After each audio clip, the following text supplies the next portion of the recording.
Hi, I'm Amy Kelly and I'm going to show you how easy it is to grow all sorts of berries no matter how tiny a space you have, including how you can use a pot this size to get this many strawberries. So make sure you watch through to the end. Please also click like and subscribe if you enjoy this video because I've got lots more great videos lined up. But first of all, let me tell you why you need to be growing at least some of your own berries. When you buy berries from the supermarket, most of the year they aren't in season. So they've been grown usually in another country, sometimes in a heated greenhouse, sometimes with artificial lighting.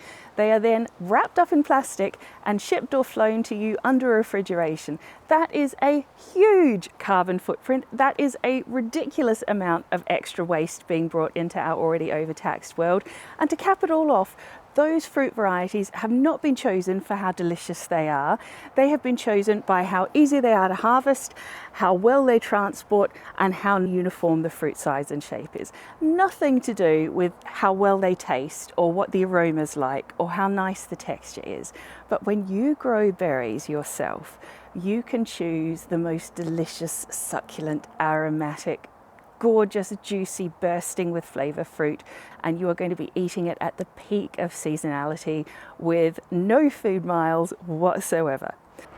If you have got room for a pot this size, you can grow a strawberry plant in it. Strawberries are really easy to grow. There's lots of different varieties of strawberries available. I tend to grow the conventional strawberry varieties, and the ones that I have are Malling Centenary and Santa, Cambridge Favourite. I've got a few pink and red flowering ones as well. I have Florian and I have Just Add Cream. Different strawberries are better suited to different climates. Whatever strawberries you're able to get wherever you happen to be, those are likely to be the best strawberries for you. They are triggered to fruit and flower between 16 and 27 degrees Celsius, which is 60 to 80 degrees Fahrenheit. So if you are lucky enough to live in a part of the world where your summer temperatures are regularly 29, 30 degrees, like 85 degrees Fahrenheit and above, that is getting a little bit too warm for strawberries. So what you need to do is adjust your planting season. So instead of planting in the warmest, hottest part of the year like we do here, because it's freezing most of the year, you need to be planning to plant earlier in the year or later in the year. So instead of planting your strawberries in late spring, when they're then going to get the hottest part of the summer, if you leave it till the end of summer and plant them at the start of the fall, at the start of autumn, then they're going to be into that cooler part of the growing cycle and you'll get better fruit.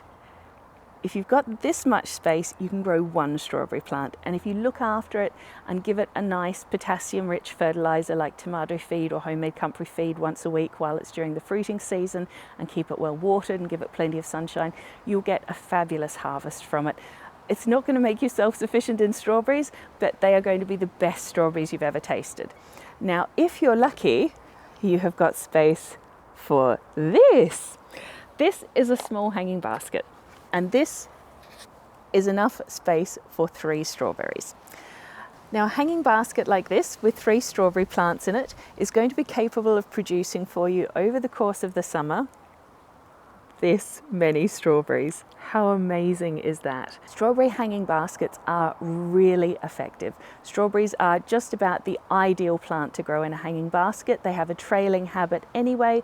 They respond really well to this growing environment. It lets lots of light and air into the leaves and into the fruit of the plants, and they just have done fabulously well for me for many years. I grow strawberries in hanging baskets just about every year, and they always do amazingly well. To make your hanging basket even more ornamental, you can get pink and red flowering varieties of strawberries. So as well as the beautiful colour from the berries, you'll also have lovely colour from the flowers. Now, over the course of the summer, strawberries send out runners. These are little tendrils of stem with little clusters of leaves attached to them. When you get those lovely runners, you just coil them back around and stick them back in the soil of the pot. And then next year, like magic, you have enough strawberries for 2 pots instead of 1. Strawberries prefer a slightly acidic soil. So if you can get ericaceous compost, that is fantastic. If you can't get ericaceous compost, you can get a soil conditioner like sulfate of iron, which you mix through the soil and it makes it more acidic to give them that environment that they really prefer. A lot of berries prefer ericaceous compost. And if they don't have that acidic compost, basically they aren't able to draw nutrients out of the soil in the way that they need to, and you end up with plants that are just starved. Once your strawberries start to produce flowers, you want to be giving them an extra vitamin boost once a week with a nice liquid fertilizer that's high in potassium. Potassium is the nutrient that encourages flowers and fruit. So if you want to have lots of lovely fruit, a nice high potassium fertilizer like homemade comfrey feed or tomato feed is ideal for them. And then all you have to do is tuck in and enjoy your lovely strawberries. I have to tell you, just the smell coming off these is amazing. Homegrown fruit is so much tastier than anything you will ever be able to buy in the shops. You are cutting out food miles, you're saving plastic packaging. It's a great thing to do with kids so they can really see and understand where their food is coming from. And these just taste amazing. Honestly, it is so worth growing. You need so little space for them. Everybody should be growing some of their own strawberries. Now, if you have got space for a pot this size, which is about 30 centimetres wide by 30 centimetres tall, you can grow blueberries. Now, blueberries are native to North America, and there are lots of different varieties of them. I have had the very great pleasure of picking blueberries off a blueberry bush. It was a high bush blueberry, and it must have been the best part of 3 metres tall. It was just amazing. That is not going to fit in this pot. What you're looking for is one of the hybrids, one of the half-high blueberries, and there are lots of different varieties of these. If you've only got space for one pot and one blueberry plant, that's fine. All of the half-high blueberries are self-fertile. But if you've got space for 2 or 3 pots that size, there are early fruiting, mid-fruiting and late fruiting varieties of blueberries, and that means you have a much longer fruiting season. I grow about half a dozen different sorts of blueberries, and all of them are absolutely delicious. They are fairly slow growing in my climate here. They may grow a little faster for you if you're somewhere lovely and warm. Because they are that little bit slower growing, buy the biggest plant that you can afford. Blueberries must have acidic soil. They must have ericaceous compost. Now, you can turn just about any compost more acidic by adding a soil conditioner like sulfate of iron, but remember, you need to do this a good couple of weeks before you plant your plant in it. So buy your compost, buy your sulfate of iron, mix it all together, and then leave it in the pot somewhere where it's not going to get rained on too much for a couple of weeks to let that nice acidity permeate the soil. If your plant has come in a really small pot, don't stick it in a massive pot right away. Stick it in a pot just slightly larger than what it came in, and then the next year pot it on slightly larger again, and the next year pot it on slightly larger again and slightly larger again, year on year, until you get to your final pot size, which can be as small as 30 centimetres or a foot width and depth of a pot for a blueberry, as long as you've chosen the right variety. If you're lucky enough to live in a warm climate, blueberries really do require a certain amount of cooler weather to trigger that flowering and fruiting process. So you'll have to be really careful to select a cultivar that's suitable for warmer weather. Something like Sunshine Blue is said to do really well in those warmer or more tropical environments. But we get plenty of cold nights here, so just about any blueberry variety is happy. My early fruiting variety is called Patriot, and it is a really heavy cropper, beautifully flavoured berries. All of the blueberries that I have really give a fantastic harvest for all the size that the plant is. And then after that, I've got a few mid-season varieties. I grow one called Goldtraub, which has almost golden coloured leaves, and again, lovely heavy harvests of quite large blueberries. And I've also got a variety called Toro, and this was just one that I found in a local garden centre and thought, oh, that looks like a lovely healthy plant. And I had no idea how prolific a fruiter it was going to be. It's turned into one of my really standout crops. And then we finished the year with a variety called Liberty. Now, Liberty is a slightly larger growing bush. It can supposedly get up to about 1.5 meters tall, and it is a late season fruiting variety. The fruit on my Liberty tends to be a little bit smaller, but there is so much of it. If at all possible, water your blueberries with rainwater and give them a nice top dressing of sulfate of iron in the spring at the start of the growing season, just to give them that little perk and freshen up. Blueberry bushes are easy to grow as long as you remember that they need that acidic or ericaceous soil. They get beautiful little white bell-shaped flowers in the spring that are wonderful for pollinators, prolific crops of berries in the summer, and then in the autumn or the fall you get incredibly beautiful red, stunning leaf colour. If you possibly can, if you're remotely in the right climate for them, give blueberries a go. You won't be disappointed. If you have got space for a slightly larger pot this size, you can grow Patio Raspberries. Now this is a variety called Ruby Beauty, and as you can see it has plenty of fruit on it. If you plan on growing it in a pot, it is essential that you choose a Patio Raspberry.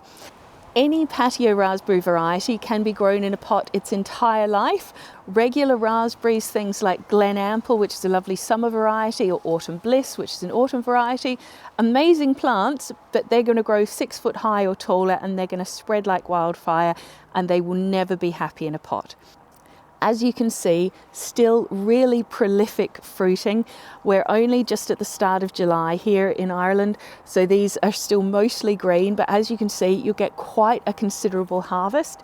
They're really easy to look after.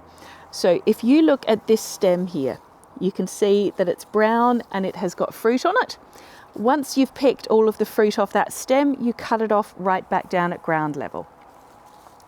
You see beside it here, we've got a green stem with no fruit. This is going to have fruit on it next year. So all you do is, as each stem finishes fruiting and you've picked all the fruit from it, it's not going to fruit for you again. You cut that old stem right back off at the ground and you leave these lovely fresh green ones that didn't fruit this year, and they will have fruit on them for you next year. Whenever you're growing a plant in a pot, if it's going to be in a pot its whole life, every winter you need to be removing as much of the old compost as you can and topping it up with fresh compost, just to help keep the plant as fresh and energetic as possible. And a nice good general purpose fertilizer is always a really good idea as well.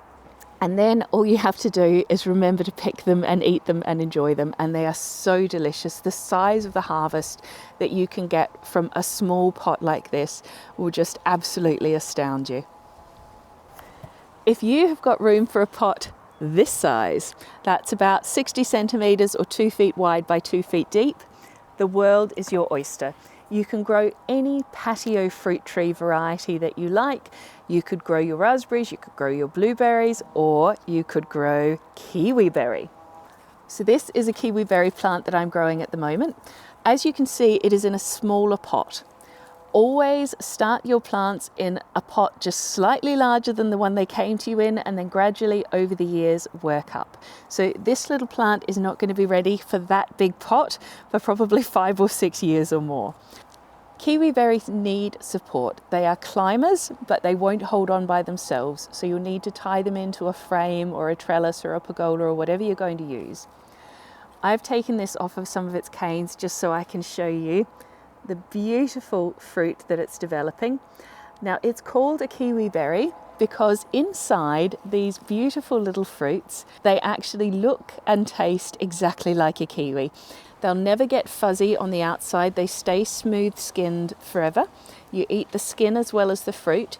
This variety is called Issai, I-S-S-A-I. Almost all kiwis are not self-fertile. That means you need a male and a female kiwi plant or you will never get any kiwi fruit. This is a rare genetic mutation for this one variety, Kiwiberry Issai, that is self-fertile. So you only need one of these. This is completely hardy. That means it will survive my winters here down to -10 degrees. It will completely survive the low temperatures, no problem there. But to get the best out of the fruit, you want to give it as much warmth as you can for as long a period as possible to let that fruit ripen beautifully for you and give you the biggest, best crop you can hope for.